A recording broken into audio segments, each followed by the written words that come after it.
Nos destaques do Panorama CBN de hoje, eu conto para você que a quarta-feira foi de mais apoios para as candidaturas de Lula e Bolsonaro. O candidato do PT recebeu o apoio de Simone Tebet, do MDB, e também de Fernando Henrique Cardoso. Já Bolsonaro bateu martelo com mais governadores que foram reeleitos. Eu trago para você também os resultados da primeira pesquisa IPEC com as intenções de voto para o segundo turno. No Ceará, um adolescente de 15 anos atirou em 3 alunos dentro da sala de aula.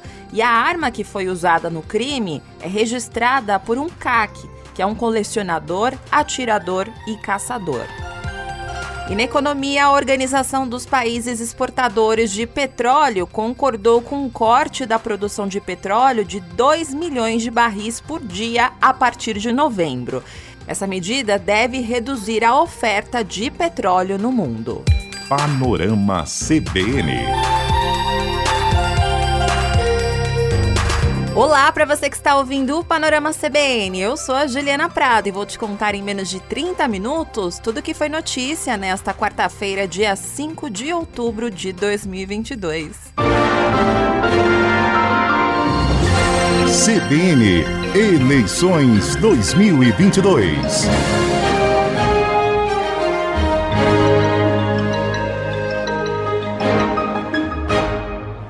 Hoje foi mais um dia cheio de apoios políticos para as campanhas de Lula e Bolsonaro. E eu começo com o apoio mais esperado pela campanha do petista, que é a aliança com Simone Tebet do MDB. A senadora, ela terminou na terceira posição com 4.900.000 votos, então por isso que era um apoio bastante esperado. Hoje o MDB declarou neutralidade nesse segundo turno e informou que cada afiliado do partido pode votar em quem quiser. Só que depois disso, a senadora Simone Tebet oficializou o apoio ao ex-presidente Lula no segundo turno dessas eleições. Ela disse que não cabe a omissão e a neutralidade nesse momento e que vai estar nas ruas até dia 30 de outubro, quando vai ser realizada a votação. Sim, critiquei os 2 candidatos que disputarão o segundo turno e continuo a reiterar as minhas críticas. Peço desculpas aos meus amigos e companheiros que imploraram pela neutralidade neste segundo turno, preocupados que estavam e estão com eventual perda de algum capital político, para dizer que o que está em jogo é muito maior do que cada um de nós. Não anularei meu voto, não votarei em branco, não cabe a omissão da neutralidade. Ainda que mantenha as críticas que fiz ao candidato Luiz Inácio Lula da Silva, depositarei nele o meu voto, porque reconheço o seu compromisso com a democracia e a Constituição, o que desconheço no atual presidente. Só que teve uma condição aí para Simone Tebet fechar esse acordo. Ela pediu que a campanha do petista inclua propostas que ela havia anunciado na disputa do primeiro turno. Inclusive, essas informações foram adiantadas pela comentarista aqui da CBN, Vera Magalhães. E durante a coletiva de hoje, Simone Tebet confirmou alguns pontos, como, por exemplo, educação. Ela disse que a campanha do petista deve ajudar municípios a zerar filas de educação infantil de 3 a 5 anos. Ela também falou sobre ensino médio técnico e aquela poupança de R$5.000 para os jovens que concluírem o ensino médio. Esses R$5.000 é para incentivar os alunos a não abandonarem as escolas. Na saúde, ela também quer que a campanha do PT zere as filas de exames, consultas e cirurgias, aumentando aí repasses para o SUS. Na parte econômica, ela também quer que o PT inclua a proposta dela de resolver o endividamento das famílias que recebem até 3 salários mínimos. E, por fim, na parte social, ela pediu para que a campanha de Lula sancione uma lei que iguale salários entre homens e mulheres com currículos semelhantes em cargos iguais. E ela também pediu para que o PT, caso vença, crie um ministério mais plural com homens e mulheres negros, pessoas com deficiências, com competência e ética. Outro apoio simbólico que Lula recebeu hoje foi do ex-presidente Fernando Henrique Cardoso, do PSDB. Pelo Twitter, o tucano disse que no segundo turno ele vai votar por uma história de luta pela democracia e inclusão social. E ele postou uma foto em que ele está com Lula durante a ditadura militar. Inclusive, essa é a foto do episódio de hoje do podcast. E na legenda, Fernando Henrique Cardoso escreveu o seguinte: a luta contra a ditadura contou com a coragem de muitos brasileiros. Essa frase aí é uma referência à campanha que Lula fez para Fernando Henrique durante a ditadura militar. E com o apoio de hoje, FHC é mais um nome histórico do PSDB que se coloca ao lado do petista. Também seguiram esse caminho José Serra, Aloysio Nunes, Tasso Gereissati e José Aníbal. Lula agradeceu o apoio de Fernando Henrique Cardoso em uma publicação no Twitter e disse: obrigada pelo seu voto e confiança, o Brasil precisa de diálogo e de paz. Hoje também Lula falou sobre a importância do apoio que ele recebeu ontem do PDT e também de Ciro Gomes. O PDT não é importante pela quantidade de votos que teve nessas eleições. O PDT é muito importante pela história dele. E também a história do Ciro, sabe, não é uma história de 3,5% de voto. O Ciro vale muito mais do que isso, é mais importante que isso, significa mais do que isso. Eu conheço bem o Ciro Gomes. Eu acho que todos nós, quando estamos disputando a eleição, às vezes nós fazemos tipo, às vezes nós viramos artistas, às vezes a gente faz coisa que a gente não faz na vida normal. O PDT e o Ciro valem muito mais do que os votos que tiveram. Por fim, o governador reeleito do Pará, Helder Barbalho, do MDB, declarou apoio ao ex-presidente Lula para o segundo turno. Os dois se encontraram hoje para definir os termos. E esse apoio é bem representativo porque Helder Barbalho recebeu 70% dos votos no primeiro turno lá no Pará. Como você percebeu, tá uma salada de apoios, né? Como alguns partidos estão declarando neutralidade, alguns governadores que foram reeleitos estão divergindo um pouco. Falei agora sobre o MDB, né? O apoio de Helder Barbalho e o governador reeleito do Distrito Federal, Ibanez Rocha, que também é do MDB, declarou hoje que está com o presidente Jair Bolsonaro.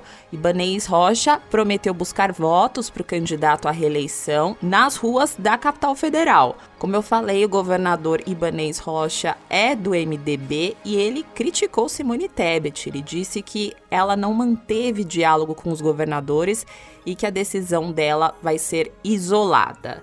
Já Bolsonaro fez questão de reforçar os apoios que ele conseguiu até agora. Além de Ibanez, governadores dos 3 maiores colégios eleitorais já anunciaram que estão com o presidente, como os governadores reeleitos Cláudio Castro e Romeu Zema e também Rodrigo Garcia. E na manhã de hoje, Bolsonaro falou em perdão ao citar Sérgio Moro, que declarou voto em Bolsonaro no segundo turno. Essa posição de Bolsonaro acontece mesmo após aquela treta lá quando Moro saiu do governo. E hoje, Bolsonaro também fez aceno aos eleitores de Ciro Gomes. Ele disse que eles são qualificados e que sabe que eles tomarão a melhor decisão. E ele foi perguntado sobre a decisão de Ciro de apoiar Lula. E Bolsonaro disse que o eleitor do pedetista é quem vai dizer se ele foi coerente ou não. E sobre uma eventual transferência de votos de Ciro, o presidente Jair Bolsonaro, que é candidato à reeleição, disse que ninguém é dono do voto de ninguém. Olha, a decisão dele, ele responde pelos seus atos. Se ele foi coerente ou não com essa declaração, são os eleitores deles que vão dizer. Ninguém é dono do voto de ninguém. O eleitor pode votar numa pessoa no primeiro turno, no segundo mudar o voto. O voto não é mercadoria. O eleitor está contigo e quando você demonstra a coerência. Quando você demonstra ser algo diferente do que falou durante toda a campanha, o eleitor toma uma outra direção. Para fechar a lista de apoios que foram concretizados hoje, o governador de Goiás, Ronaldo Caiado, declarou apoio ao presidente Jair Bolsonaro no segundo turno. Vale lembrar para você que os dois estavam rompidos desde a pandemia de Covid-19. Esse apoio foi declarado durante uma reunião virtual com prefeitos goianos e é importante também esse apoio porque Caiado foi reeleito ao governo com 51% dos votos.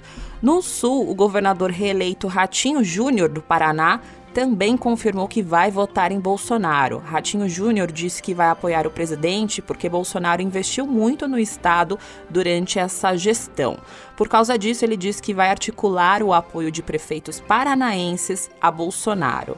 Já o candidato ao governo da Bahia, ACM Neto, ele não deve declarar alinhamento ao presidente Jair Bolsonaro. Essa atitude é uma tentativa de ultrapassar Jerônimo Rodrigues, do PT. De acordo com integrantes da campanha do político do União Brasil, o apoio a Bolsonaro pode afastar eleitores que apoiaram a ACM Neto no primeiro turno.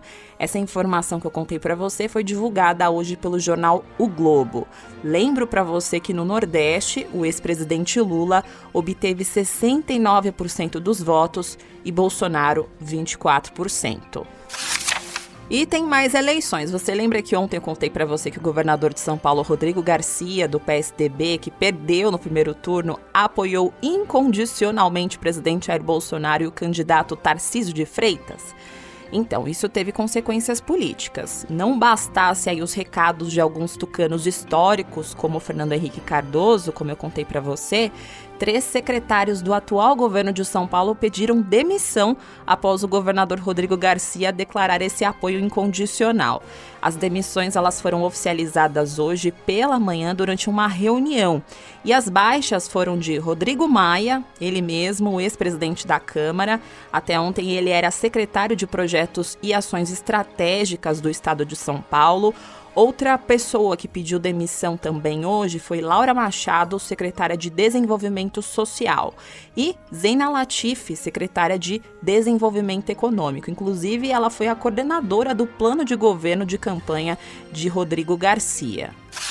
E hoje também o Instituto IPEC, que é o ex-Ibope, divulgou a primeira pesquisa com as intenções de voto para a presidência nesse segundo turno. O levantamento foi encomendado pela TV Globo e aponta que o ex-presidente Lula do PT tem 51% de intenção de votos no segundo turno. E mostra também que o presidente Jair Bolsonaro, do PL, tem 43%. A margem de erro é de 2 pontos percentuais, para mais ou para menos. Branco e nulo somam 4% e não sabe 2%. Para você ter um efeito comparativo, na simulação anterior do cenário de segundo turno, que foi divulgada na véspera da votação do primeiro turno, no domingo, Lula tinha 52% das intenções de voto e Bolsonaro 37%. Esse levantamento mostra também que 92% dos eleitores brasileiros dizem estar totalmente decididos em quem vão votar para presidente no segundo turno. Os que dizem que ainda podem mudar de opinião são 8%. Outro recorte da pesquisa mostra que 50% dos eleitores brasileiros não votariam no atual presidente Jair Bolsonaro de jeito nenhum. O ex-presidente Lula do PT tem 40% de rejeição. Por fim, o levantamento mostra ainda a avaliação do governo Bolsonaro. O presidente Jair Bolsonaro do PL tem 42% de avaliações negativas, ruim ou péssimo, e 35% de avaliações positivas, ótimo ou bom. Os que consideram a gestão regular são 22%. Essa pesquisa que eu contei para você ouviu 2.000 pessoas entre os dias 3 e 5 de outubro em 129 municípios brasileiros. A margem de erro, como eu falei, é de 2 pontos percentuais para mais ou para menos, considerando um nível de confiança de 95%. Essa pesquisa está registrada no Tribunal Superior Eleitoral com o código BR 02736/2022. E tem mais eleições. Hoje o ministro do Tribunal Superior Eleitoral, Paulo de Tarso Vieira Sanseverino, determinou a remoção de publicações que associam o ex-presidente Lula ao satanismo. Você deve ter visto isso nas redes sociais. O magistrado mandou que o TikTok, o Twitter, o YouTube, Instagram, Facebook e o Get removam as publicações no prazo de 24 horas sob a pena de multa diária de R$50 mil. O ministro ainda determinou que o TikTok identifique o administrador do perfil que divulgou esse vídeo na rede social. Se por acaso você tá perdido nessa história, eu vou contar pra você, mas assim, foi uma avalanche de vídeos nas redes sociais ontem, não sei se você conseguiu acompanhar. Essas imagens, elas foram compartilhadas nos perfis do senador Flávio Bolsonaro, da deputada Carla Zambelli e também de outros bolsonaristas. E esse vídeo contém frases como cristão vota em Bolsonaro, satanista vota na esquerda. Ou você acredita em Deus ou acredita no Lula. O ministro entendeu que esses vídeos não se tratam de exercício legítimo da liberdade de expressão, porque o dono do perfil prejudica a honra e a imagem do candidato ao compartilhar com mais de 1 milhão de seguidores imagens associando a ideologia ou crença satânica no contexto de uma sociedade majoritariamente cristã. Bom, e tem mais informações de eleições por aqui. O Ministério Público Eleitoral investiga um empresário do Pará que ofereceu dinheiro para funcionários não votarem em Lula. Esse caso aconteceu em São Miguel do Guamá, no interior do estado. No vídeo, o empresário Maurício Lopes Fernandes Júnior, que atua no ramo de cerâmicas, aparece reunido com os empregados no pátio de um dos seus estabelecimentos e ele diz aos funcionários que se Lula for eleito, as empresas vão fechar e as 3 indústrias cerâmicas de sua propriedade vão junto. O empresário ainda oferece nesse vídeo R$200 para quem votar no candidato que ele indica, no caso, o atual presidente Jair Bolsonaro. Outro caso parecido aconteceu em Pernambuco. Uma psicóloga do setor de recursos humanos da rede Ferreira Costa, em Pernambuco, foi desligada da empresa após ameaçar, em publicação nas redes sociais, demitir funcionários que são apoiadores do PT. Ela declarou o seguinte no post, abre aspas, se tiver demissão em massa, eu vou fazer de tudo para começar pelos petistas, fecha aspas. O Ministério Público do Trabalho no estado disse por nota que recebeu uma denúncia formal sobre os relatos de assédio eleitoral em uma empresa varejista no Recife e que essa notificação ainda vai ser distribuída para um procurador que depois vai ser apurada. Em nota publicada hoje, a Ferreira Costa, que é a empresa que tinha essa funcionária, diz que não compactua com atitudes ofensivas ou discriminatórias e que a colaboradora não faz mais parte do quadro da empresa. Agora eu vou fazer uma pausa no noticiário para trazer para você um recado do patrocinador deste podcast. Eu tenho uma boa notícia, as empresas têm aumentado o seu comprometimento com as boas práticas ambientais, sociais e de governança. São os pilares da agenda ESG. As práticas sociais estão relacionadas à responsabilidade e ao impacto das organizações na comunidade e na sociedade, e tratam de temas como respeito aos direitos humanos e às leis trabalhistas, e segurança no trabalho, diversidade de gênero, raça, etnia e credo, e também a proteção de dados e privacidade, além de outros. O Banco BV atua na inclusão social tanto dentro como fora do banco, aumentando a diversidade entre os seus colaboradores e levando conhecimento financeiro, cultura e educação para as pessoas de forma acessível e humanizada. Ainda na agenda ESG, o BV tem um compromisso de até 2030 atingir 50% de cargos de liderança no banco ocupados por pessoas que se identifiquem com o gênero feminino e também garantir a participação de 35% de negros. Quer saber mais? Acesse bv.com.br/sustentabilidade e siga nas redes sociais no @BancoBV.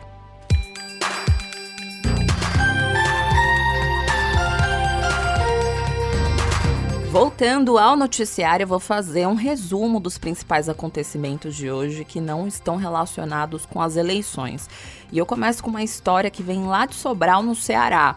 Um adolescente de 15 anos atirou em 3 alunos dentro da sala de aula na manhã de hoje.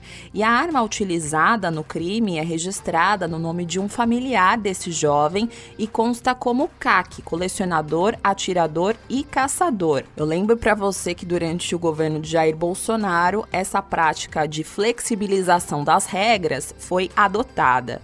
Conforme o depoimento do adolescente, esse ataque teria sido premeditado após ele ser vítima de bullying. O pai do adolescente e o dono da arma prestaram depoimento na polícia. Esse ataque aconteceu na escola de ensino médio, professora Carmozina Ferreira Gomes, e a Secretaria da Educação do Ceará informou que os familiares dos alunos estão sendo acolhidos por uma equipe que inclui assistente social e psicóloga.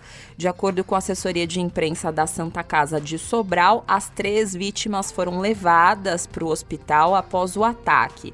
2 adolescentes tiveram lesões na cabeça, inclusive um deles está em estado grave, intubado, e o outro tem um quadro de saúde estável. O terceiro aluno foi baleado na perna e já recebeu alta.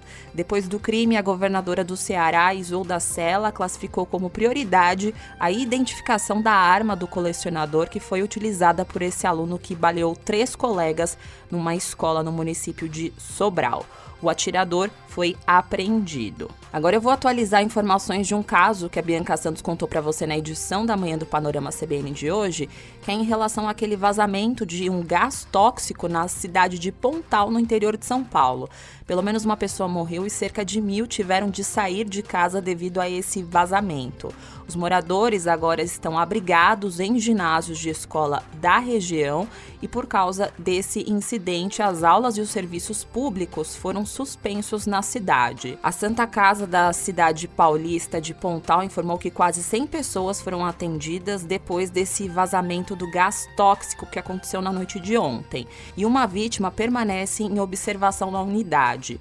Num hospital particular da região, um paciente está entubado. A Polícia Civil tenta identificar agora onde aconteceu o problema e também por que o produto vazou. E quem explicou isso para a nossa reportagem foi o delegado do caso. Nós não descartamos nenhuma hipótese. Agora a população nos tem relatado de que viram na proximidade um caminhão, né? E justamente com a análise das imagens de câmera de segurança que a gente vai poder seguir essa linha com precisão. E nós já tivemos informalmente algumas informações de que ali passou um caminhão, um senhor, um homem, passou mal, estava com a sua filha, foi socorrido. Outros relatos nesse sentido de que havia um caminhão ali, né? Então a linha de investigação caminha nesse sentido. Por fim, eu vou para Minas Gerais, porque por lá quase 700 pessoas estão fora de casa no estado por causa das chuvas. 2 cidades tiveram um decreto de emergência reconhecido e as áreas mais afetadas ficam na zona da mata e no sul do estado. Pelo menos 7 municípios enfrentaram problemas como corte de energia, interrupção do abastecimento de água e destelhamento de casas. No mercado financeiro, a Bolsa de Valores de São Paulo encerrou o dia de hoje em alta de 0,83% aos 117.197 pontos. No mercado de câmbio, o dólar comercial fechou o dia com uma alta de 0,31%, cotado a R$ 5,184. Já o euro terminou com uma baixa de 0,77% aos R$ 5,124. E para fechar aqui o Combo Economia de hoje, eu tenho uma informação que vai ter um impacto global em relação ao preço dos combustíveis.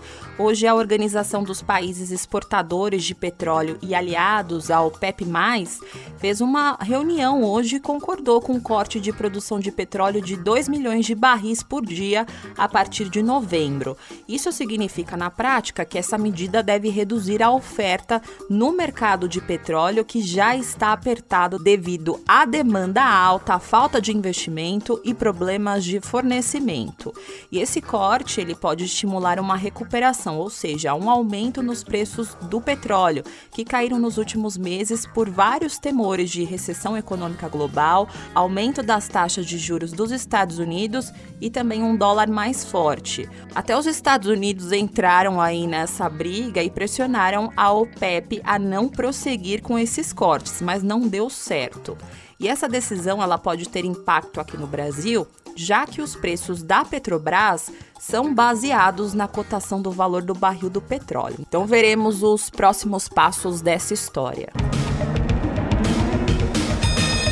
No cenário internacional, eu vou atualizar você sobre a situação da guerra na Ucrânia. Hoje, o presidente da Rússia, Vladimir Putin, sancionou a anexação de 4 regiões da Ucrânia, que foi aprovada no início da semana pelo parlamento russo. As áreas anexadas, elas correspondem a 15% do território ucraniano. E com essa decisão, ele toma formalmente a usina nuclear de Zaporizhzhia, que é a maior da Europa. Desde o início da guerra, essa usina ela está controlada por tropas russas, mas tem sido operada até agora por funcionários ucranianos. Isso estava até causando um temor global por causa de um possível vazamento nuclear. Putin também formalizou hoje a nomeação dos governantes que Moscou já havia estabelecido para essas 4 províncias ucranianas. Outra informação importante do noticiário internacional é um alerta do Banco Mundial. A instituição informou que o mundo não vai conseguir erradicar a pobreza extrema em 2030, que era uma data que foi estipulada pela Assembleia Geral da ONU. Segundo o Banco Mundial, o atraso se deve à pandemia de Covid-19, que provocou o maior aumento da pobreza desde 1990. E a tendência deve ser reforçada em decorrência da guerra da Ucrânia. Para você ter uma ideia, aproximadamente 70 milhões de pessoas caíram na pobreza extrema em 2020. Por fim, eu trago para você os ganhadores do Prêmio Nobel de Química deste ano. Os americanos Barry Sharp e Caroline Bertozzi e o dinamarquês Morten Medal ganharam esse prêmio. O trio desenvolveu uma ferramenta criativa para a construção de moléculas. Segundo o Comitê do Nobel, as pesquisas produzidas pelos 3 têm variadas aplicações práticas, como permitir um maior direcionamento de tratamentos para o câncer. Panorama CBN. Por hoje é só, agora eu vou indo nessa. Muito obrigada pela companhia de hoje. O roteiro dessa edição foi escrito por mim. A montagem e a sonorização são do Anderson Wendel, o Tico. E você pode me encontrar lá nas redes sociais, no @Juliana_Deprado no Twitter. E no Insta é só procurar por @JulianaDeprado. E tem também o e-mail juliana.prado@cbn.com.br. E não se esqueça que amanhã tem a edição da manhã do Panorama CBN, a partir das 7 horas da manhã com a Bianca Santos, combinado? Beijos pra você e até mais!